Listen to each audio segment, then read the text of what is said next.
Firefly revival. And no, I'm not joking. Welcome to the Tachyon Pulse podcast, part of the Sci-Trek family. Our tachyon pulse has been unable to completely penetrate the anomaly.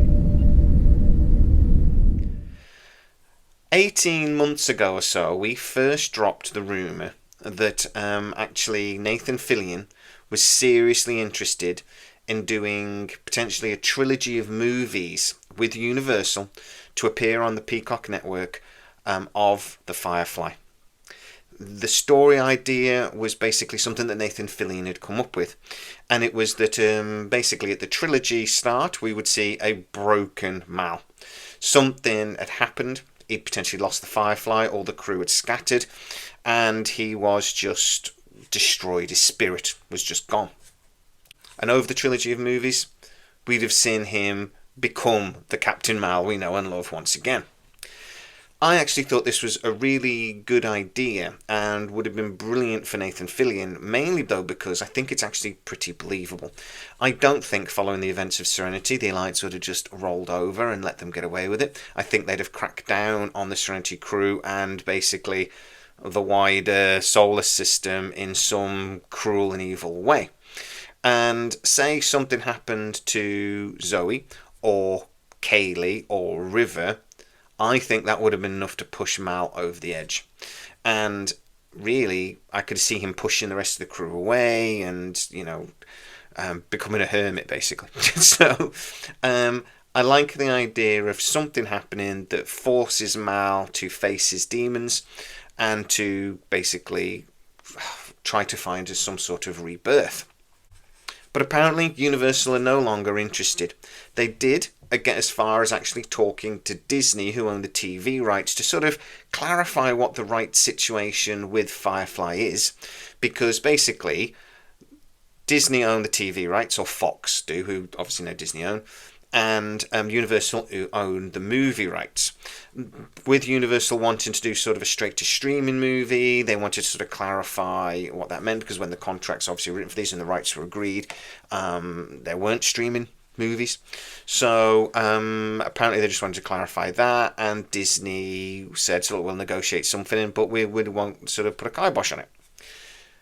That was the situation, though, 18 months ago. But then it all got put on pause because of DC. Nathan Fillion is now working with James Gunn, doing different projects. Obviously, he's appearing as Superman. He's hoping to do other things as well. So that sort of forced Universal to put the Firefly back onto the back burner. But now we're hearing that Disney are in conversations. They are hijacking this project. Why? Well, because Firefly still gets really, really good numbers on Disney Plus. And in America and Europe in particular, it is incredibly popular. It regularly gets voted in the top 10 sci-fi series of all time. And when people do vote sort of on what is the sci-fi show that got cut earliest and, that we miss the most, it's often Firefly at the top of the list. It's also very strong in social media, and basically there's 1 million memes. Every day on Facebook, 1 million memes. That shows a constant interest and a fan base that is still in total love with the Firefly well over 20 years after it was produced. Actually, I think a lot of sci-fi fans don't just love it, they're really angry that it got cut short the way it did, and that kind of drives a bit of the interest as well. We're still angry. Us browncoats, we don't give in, just like Mal. So, what would this mean for the project moving forwards? Well, Nathan Fillion has got strong links with Disney through ABC, which is the network that runs The Rookie. Also, 20th Century is one of the production companies that are running The Rookie. The Rookie is the LA version. And Nathan Fillion is appearing less and less in that series now. I'm being told that basically the general idea is that, look, the show's called The Rookie. Nathan Fillion's been a cop for 7 years now.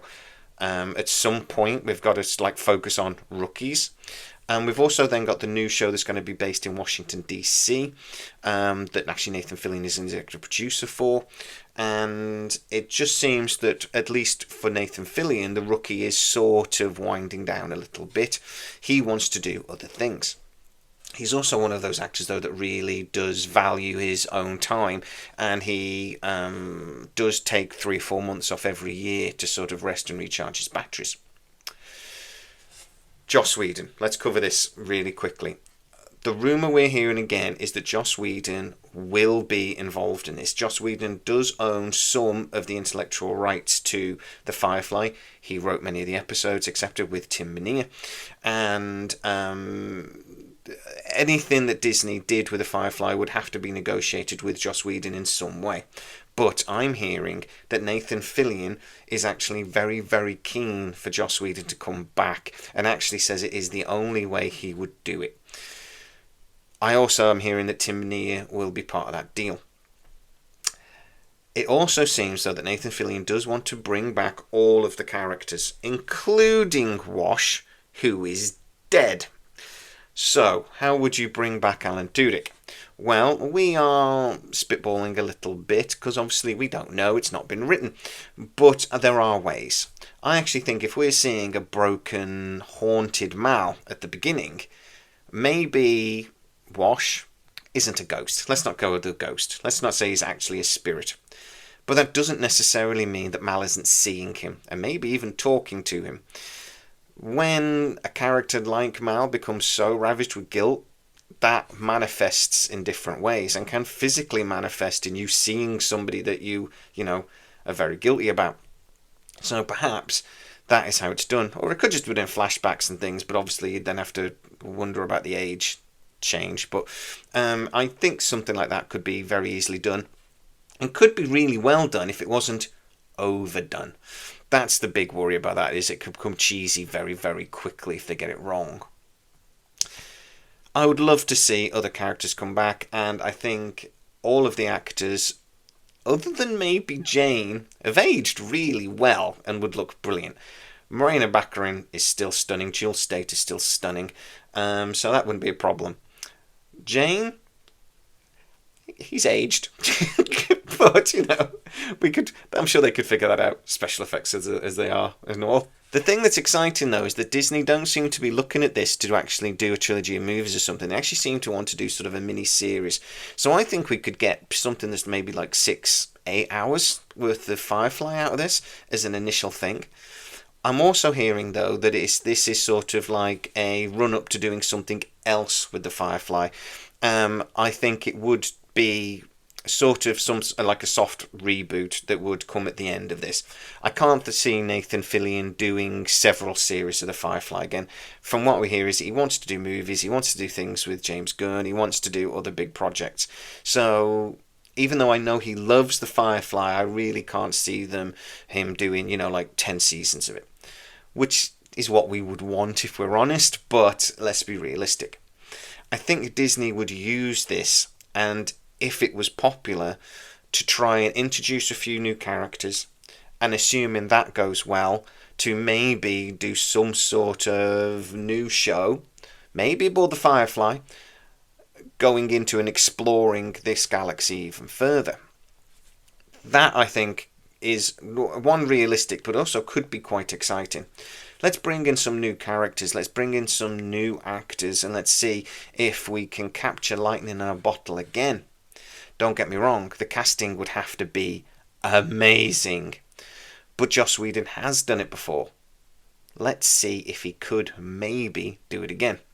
And if they did it in a way that brought Nathan Fillion back and brought all the other characters back, maybe, or as many of them as possible, and then introduced new characters through that first series and thing, I think it's something that fans could accept as well. If it's done right, and if it's done relatively slowly, if you know what I mean. Introducing these characters, not just throwing them at us. I also think, though, that if you're going to kickstart something as beloved as the Firefly, if you're going to do sort of a soft reboot, and by that I mean just like the same universe, a continuation but with new characters, then the only way fans would accept it is if we get a little bit of the original characters back first. And I don't mean just in cameos, I mean something proper. I think, and I compare this to sort of Picard Season 3 and the plan with that, and that you're then going to get Legacy after it. Maybe one day, hopefully. That's the sort of way you do it. You do a Picard Season 3, series. You then take one or two of the characters that you've introduced through that series, maybe one or two legacy characters, and you bring us into the new series. That is what it seems Disney are thinking. But will it happen? It's going to be difficult, but only because it will only work if Nathan Fillion is on board, and getting Nathan Fillion's schedule is not easy. It really depends on how much he appears in The Rookie in the next season, and it really depends on what his workload is with the new series of The Rookie that's going to be set in DC. But the main thing that will put a kibosh on this is DC. If James Gunn comes and says, we've got this movie project, we've got this project, we've got something else project, Nathan Fillion will probably end up doing that instead. So, let's just hope the Superman bombs. Let's not hope that. But I just kind of, if we want Firefly, we might have to hope that, DC doesn't go as well as they think it's going to. I think we'll know something by the summer, but we are really seeing a little bit of a flurry of lots of rumours going around and lots of pitch meetings happening, because we're getting into the new year, and that's when all the big studios and all the big networks do announce new shows, new projects, new things in development. So we do tend to see, for example, like the MGM announce their slate for MGM Plus and other networks, and they do that quite early in the new year, February, March sort of time. So we're expecting to hear quite a lot at the moment. Is this just one of those things that they're trying to get done, but there's little confidence? Maybe. But as I said, it depends on Nathan Fillion. If he wants to do it, it'll happen. But guys, get into the comments on what you think. For one, this redemption story, does that work for you? 2, Joss Whedon and his redemption story, does that work for you? The man has had some controversy, but he is still a brilliant writer that brought us Buffy the Vampire Slayer. That's another thing I'm going to be talking about soon that's potentially coming back. And he's obviously given us a few other brilliant TV shows as well. The Nevers thing he did in 2022 was actually really good. I know he was the executive producer and he was heavily involved in that, but it was good. It got cancelled really because of well, I don't really know, it got cancelled. It was good. But anyway, Joss Whedon has shown that he can do some brilliant television. He's also shown he's done some bad stuff, and he's also shown to be a bit of a bully. So, I don't know. But get into the comments on what you think. Mainly, what actors would you want to come back, and how the hell would you bring Wash back if you were going to? There are ways, but it's dangerous. Get into the comments and tell me exactly what you think. If you are new to the channel, as this is a new channel, please like, subscribe, and hit that bell notification. It really helps us out, and you'll never miss any of our new videos. But mainly go over to patreon.com/scitrek. That's where all of the Sci-Trek family videos that do premiere on there go, and basically most of our videos do. So please go check it out. As always, please stay safe, keep up the hope, and I'll see you next time.